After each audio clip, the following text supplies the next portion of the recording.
Hello, everyone. Welcome to episode 9 of the Detours in Music podcast. I'm Laura Rupel, and today we have the pleasure of hearing from the JMU Director of Orchestras, Professor Foster Beyers. I hope you enjoy. I am Foster Beyers, Director of Orchestras at James Madison University. Okay. Can you tell us about your start in music? Sure. I came from a small town in southern Wisconsin where we didn't have an orchestra, but we did have a really strong band program, and I had incredible band directors. But even then, I didn't really think about being a musician professionally until I started to practice for all state auditions, and I realized that I got better when I practiced. And then I'd always liked it, and then they started to encourage me, because I was getting better. And at that time, I still wanted to be maybe a pilot. That's what I was thinking. I was still looking at colleges and thinking, what has like aviation program, but I can still play. And by the time I actually went to school, there was nothing else in my mind. I just wanted to be a musician, but I wanted to be a jazz musician. I went to undergrad thinking I'm going to be a jazz. I was a music ed major, but I really wanted to play on cruise ships as a jazz musician because that's what my band director did. So I just thought that's it. That's success. And I basically was continuing with that idea until I played in orchestra. Okay, which for the first time was in undergrad. I literally had never even heard an orchestra live until probably my junior year of high school. Wow. Yeah. Yep. Had you taken lessons on any instrument other than trumpet? Yeah, string bass. Okay. I did play string bass in, we had 3 bands in high school, and my senior year, I decided to take up string bass, and I played string bass in another band. Yeah. So all band oriented? Yes. Okay. Yeah. I played electric bass. Oh, and then I didn't study, but in high school, I played a lot of electric guitar. That was my thing. I practiced that a lot. Trumpet, not so much. First couple of years of high school, I was electric guitar. Yeah. So I didn't really switch to kind of focusing on trumpet until junior year. And then by the time I got to college, I realized, wait, I can't even do both. I got focus. So I just literally sold my electric guitar, and I haven't played any guitar since.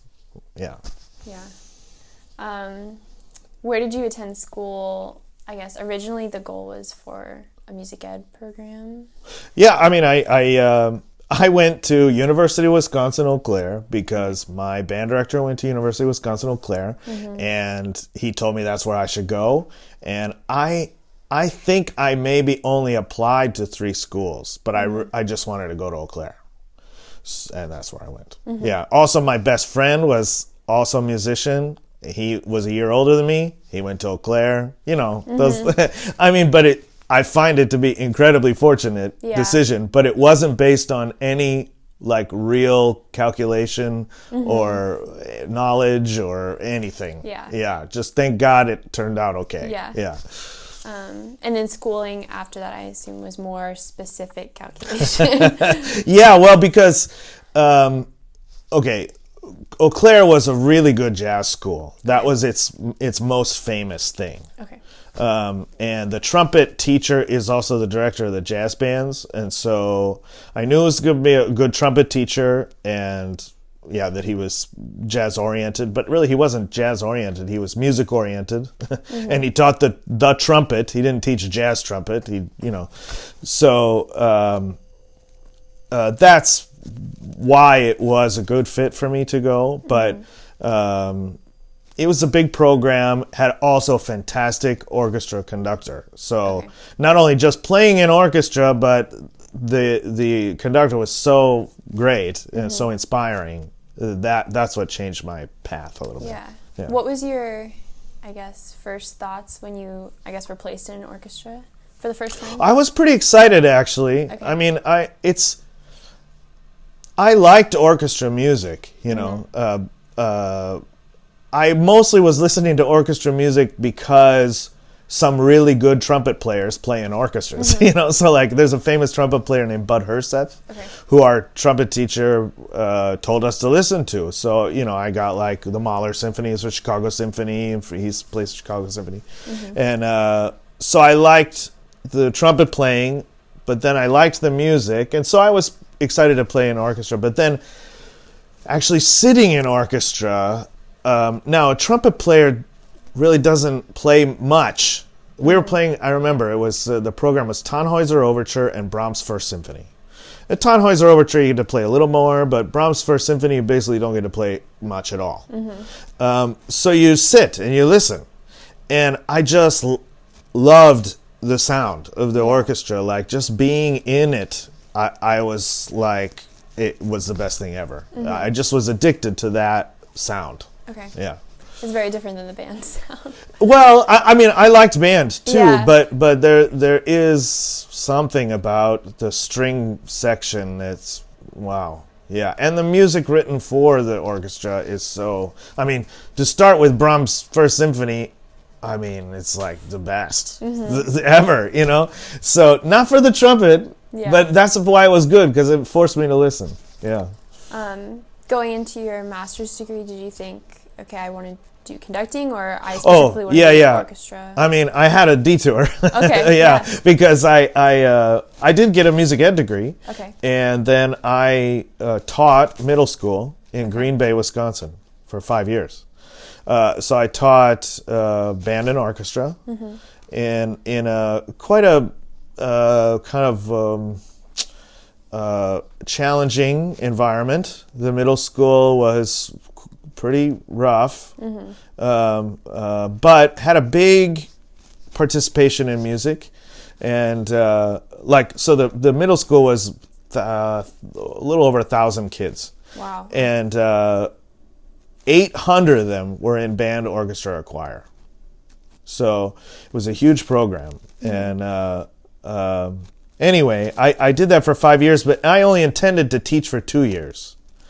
But I, through a series of like kind of chance happenings, I got to be music director of the Green Bay Youth Symphony. Okay. Which was exactly, you know, the kind of thing I wanted to do. And so because I got that job, I thought, well, I want to do this for a while, get experience, you know. So I did that for 3 years.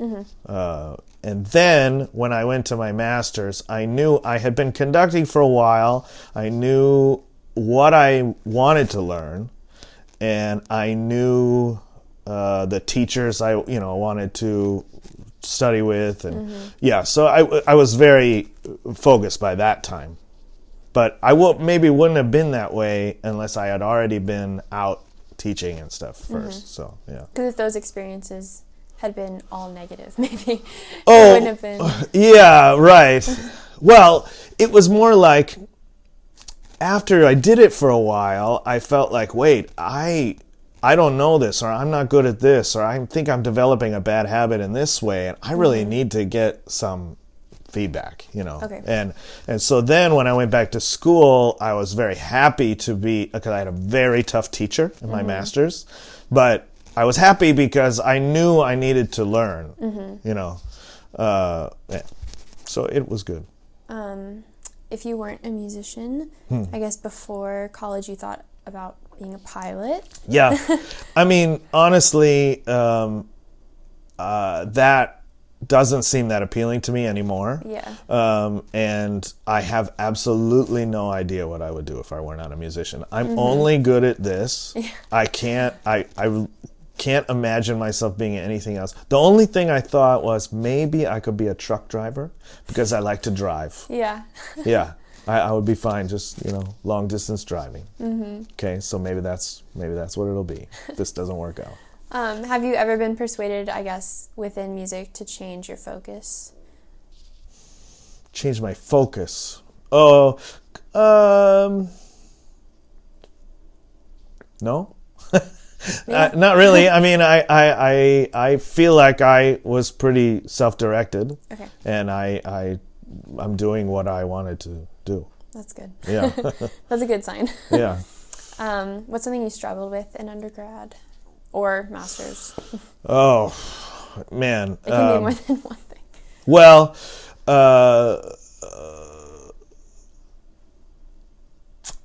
in undergrad, I struggled to stay on task with my degree plan because it was no different than it is now. Music ed is a very credit-intensive degree. Yeah. And actually, at that time, there was no way you could even graduate in 4 years. It was a 4.5-year degree. Minimum, probably. Yeah, minimum. That's 18 credits every semester. Yeah. You're going to be there 4.5 years. They have actually subsequently, this is in Wisconsin, they've cut it down. Unfortunately, they cut it down by getting rid of music classes. Yeah. Which I don't think is great. But so I didn't take 18 credits every semester. I didn't take all the classes, only the classes I was supposed to take. I took jazz arranging and jazz improvisation, and I was always in like a bunch of ensembles, and I had a brass quintet that was really serious, and just all this stuff. And so anyway, I ended up being an undergrad for 6 years. And by the 6th year, I had more than enough. Yeah. I was very sick of school, Yeah. and that's part of the reason I didn't even contemplate going on for a master's right away. Yeah. I didn't want it. Yeah. That does make sense, for sure. Yeah. A lot of people in music ed here, I think, are here 5 years. Yes. And now that I'm approaching graduation, I cannot imagine Yeah. being here longer, so. You know, it was funny because my 5th year was still great, but it took a pretty big downturn. My 6th year, especially the coursework, I did not enjoy, and it got better when I was student teaching because I did enjoy that. But I was. Wouldn't be an exaggeration to say I was kind of depressed because I just had enough. Yeah. What's some advice you have for younger players, maybe in the same situation or struggling with other sorts of, or the problems that you see here, maybe? Well, in general, if you're talking about pursuing a career in playing, I think the best thing you can do is make yourself very versatile. The big problems I see with there's some very good, very focused young players that I've known every place I've gone to school that kind of had the mindset, I'm only going to be happy if I get X, whatever X may be, like major orchestra or I don't know, string quartet. I want to just play in string quartets. It's very difficult to do only one thing in music. Like, there's a very small percentage of people that actually get to do that. And even those people, like in major orchestras, they're still like teaching, and so everybody's doing a lot of things. And so I think if you can make yourself versatile so that you have sort of a hand in administration, you have a hand in teaching, you have a hand in performing, and that you don't like say, if I don't get this specific thing, I'm not going to be happy, because that's really, you should love doing it. Not only doing it if I get to do it in New York Philharmonic or whatever. Like, so those people either get into New York Philharmonic or quit music. I don't see much in between. Yeah. It's also nice listening to other podcasts or interviews, or just hearing from people, even if sometimes you make that goal, that doesn't necessarily mean that you're is be happy. Totally true, actually, and that is the saddest part. Is that I do know people who did make it, and it lasts like maybe 2 years, they're like, this is great, and then they're miserable. Yeah. So one of the things I think is very important is that you enjoy what you're doing while you're doing it. Because I know people like that who are only happy, I'm only going to be happy if I get this thing. They get it, and not only are they miserable when they get that thing, but they're thinking how happy they used to be. Which is the dumbest kind of thing ever. Like, just enjoy what you're doing while you're doing it. Now, of course, nobody loves every single aspect of every day of their job. But, like, just try to remember, you know, I mean, I will be honest that there's not a week that goes by that I don't think, I can't believe I'm doing this. This is what I always wanted to do. Yeah. I'm conducting Mahler 6. Like, life is good. Yeah. You know? So whatever things get me down or, you know, grind away at you, like, I try really hard to remember that. In our studio class in the oboe studio here, Dr. Zyko sometimes says, like, remember, we are playing music. Like, it's supposed to be fun, and nobody's going to die. Yeah. Like, we're not surgeons. Like, Right. yeah, it's serious, but, like, we're going to be okay. Like, someone's someone's life isn't in your hands. Actually, I have to tell you, I saw this, you know, about Berlin Philharmonic Digital Concert Hall. There's this young Finnish conductor who made his debut with Berlin Philharmonic, and they always have an interview. Okay. And they asked him, so, you know, it's your debut with Berlin Philharmonic, and how do you feel? And he said, well, you know, I guess I was a little bit nervous, but, I mean, it's just music. Yeah. And I was like, whoa! That's so amazing that he can feel that way. Even conducting Berlin Philharmonic, I mean, that's very healthy. Because I think when musicians hear non-musicians say stuff like that, we're kind of offended. It's like, this is serious stuff. But as musicians, it's nice to be like, okay, but just settle down. This was a hobby once. Right, yeah, exactly. What was your musical detour, do you think? Yeah, I was thinking about that. I mean, I think quite often students see professors and they think that, you know, there's a direct path to what we're doing right now. And I know that's sort of the whole idea of your podcast. But there was 2 years after my master's where I was sort of in the same situation. I knew I wanted to get my doctorate, but, like, in order to apply for your doctorate, you have to do it the fall after you're done with your master's, right? And I was like, I can't even get myself to open the application. Yes. I just can't think about it right now, you know? And so I was in Chicago, and I guess you can call it freelancing, but I applied for a community orchestra that didn't pay anything and didn't get the job. I ended up conducting them anyway because the person who did get the job couldn't do it. Yeah. You know, and I was like second choice. Well, but it still didn't pay anything. Okay? So I was conducting a adult band it's a New Horizons band, it's called. I was actually assistant conductor of the New Horizons band. Keeps getting better.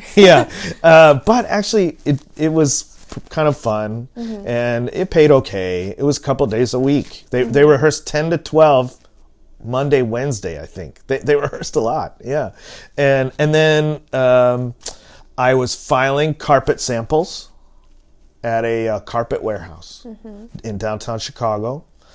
Fortunately, that was like work whenever I want. Kind of thing, so it was very flexible. I got that job through a cellist in the non-paying community orchestra who ran a temp agency. And I told her, I don't want to type or answer phones. What do you got? And she said, this is perfect. You can do this. Yeah, great. You know, so that worked out. I was playing a little bit, gigging. I was, teaching some lessons. I was... working stage manager at Music Institute of Chicago. You know, I was just like doing whatever I could. Now, I had a master's degree from Northwestern, and I'm like barely making $20,000 a year. But to be honest with you, it wasn't bad 2 years. If I knew that was a permanent situation, that would be bad. But it was a nice kind of detour, a little period of not rest exactly, but something different before I dive back in for doctoral work. Yeah.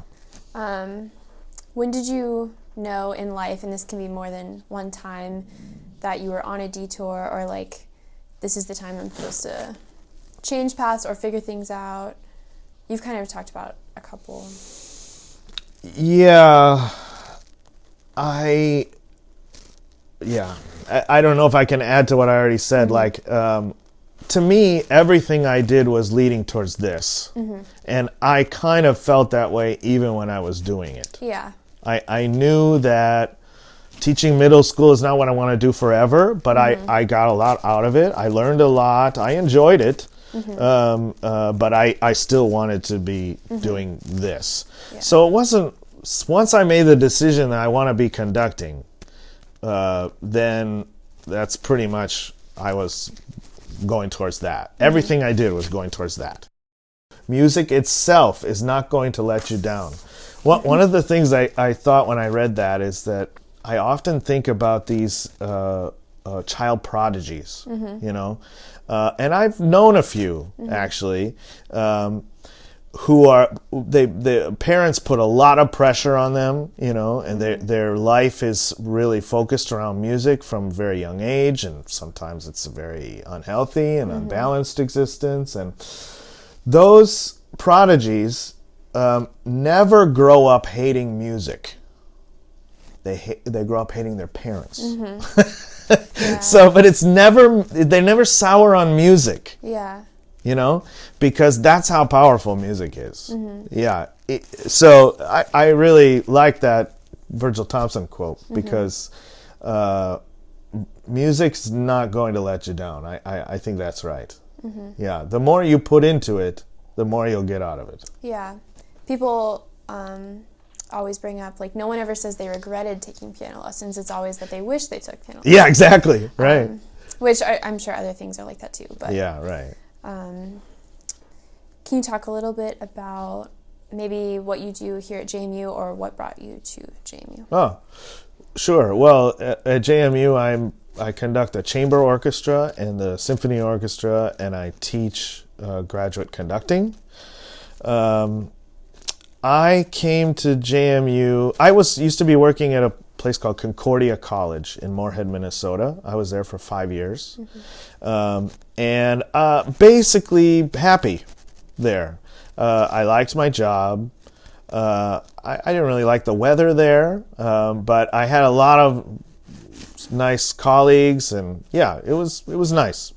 But one day, a friend of mine who taught at another university nearby, who I knew came to JMU for his doctorate, and studied with Professor Bolstad. Actually, he was the doctor. Anyway, I said, "Oh yeah," I just mentioning offhand. "Oh yeah, I saw that job at JMU is open," and he went crazy. He's like, "Oh my God, you gotta apply for that. You would love it there. It's amazing, and they got this new hall and blah blah blah." And I was like, "Oh, all right, I guess I'll." Yeah. Well, I mean, I was not applying for jobs. It wasn't on my mind to apply for jobs. The only job I applied for during my time at Concordia was this job. And I applied for it because my friend was going crazy about it, and I looked into it. Wow, it looks like it's very interesting, you know. And then when I came here, I was fortunate to be invited, and I came here, and I like it even better. And I remember calling my wife and like saying, like, you know, it's really, this might be happening. It's great here, and it's really beautiful, and I think you would really like it here, and well, we'll just see what happens. And you know, in a way, I was very fortunate because I didn't need this job. And so that really helps when you're auditioning. Yeah. If you don't, you know, because I was kind of like, well, I already have a job I like. So I'm just going to go there and I'm going to do my thing. And if they like it, it's fine. If they don't, it's fine. Yeah. Whatever, you know. And so I was pretty relaxed about it. And which probably even made you look better. maybe it did. Yeah. I mean, of course, I wanted to show myself. I wanted to do well, but I also had in my mind, I mean, it's a very different situation than when you're trying to get your first job. Yeah. You know, you're just, oh my God, I need to eat, you know. But here I was like, well, it's important to me that they see who I am so that there are no surprises. So if they see who I am and they like it, great.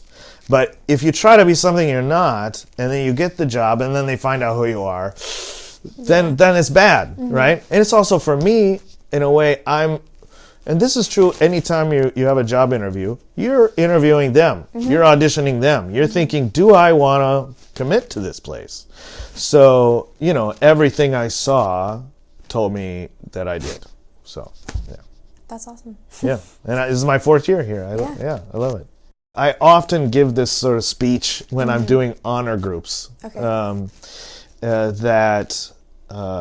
First of all, I always say, you know, this is exactly what I've always wanted to do.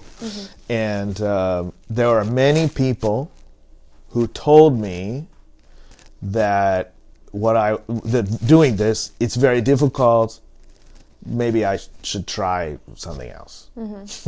That happened to me multiple times. Well, that's being a conductor. I mean, that's, you know, maybe you should just. It's very difficult. You know, you just keep teaching middle school. It's okay. No, you're a good middle school teacher. You don't need to, you know, like it was a little bit condescending and you know, that kind of stuff. And I really believe that whatever you want to do in music or otherwise, if you go into it with the right reasons, which is you really love doing it and not for personal glory, and you're willing to work very hard and you're willing to be persistent about that, then there's always room for more, even in a very competitive industry, you know. So don't let anybody tell you that's very difficult. Yeah. or don't let it get to you. don't let it stop you, because yes, it is very difficult, but there's always room for more. What made me mad about that is that I felt like they're already on the boat, and then they're trying to pull up the ladder, you know? Like, wait, how come you got on the boat? Yeah. How come I can't get on the boat? Yeah. That's not fair. Yeah. So, yeah, I try never to tell people that, you know? There's always more room on the boat. So, persistence is absolutely key. In my time at JMU, I've had the pleasure to be in orchestra with Professor Beyers for 8 semesters, about 4 hours a week. So this episode was really cool for me to kind of see, I guess, a different side of Professor Beyers. In all those hours a week, all those semesters, he's the conductor. He's the head conductor. He's the official in the room. He's who everyone trusts and who everyone is listening to. So it was really cool for me to see or learn more about him as a student and him as a young adult trying to get jobs, trying to figure out his next step. Again, I just wanted to say thank you to everyone who listens. I received my first email from someone I don't know who listened to the podcast and had some great things to say, so keep it coming. The email is detoursandmusicpodcast@gmail.com. We also have an Instagram, Detours and Music Podcast, a YouTube channel, Detours and Music Podcast. You can listen on Spotify, on Apple Podcasts, on the JMU School of Music website. It's under Our People, and you can listen to the faculty that have been interviewed. It's also on my website, which is laurarupelobo.weebly.com. Our next episode will feature Professor of Flute at JMU, Dr. Beth Chandler. See you then.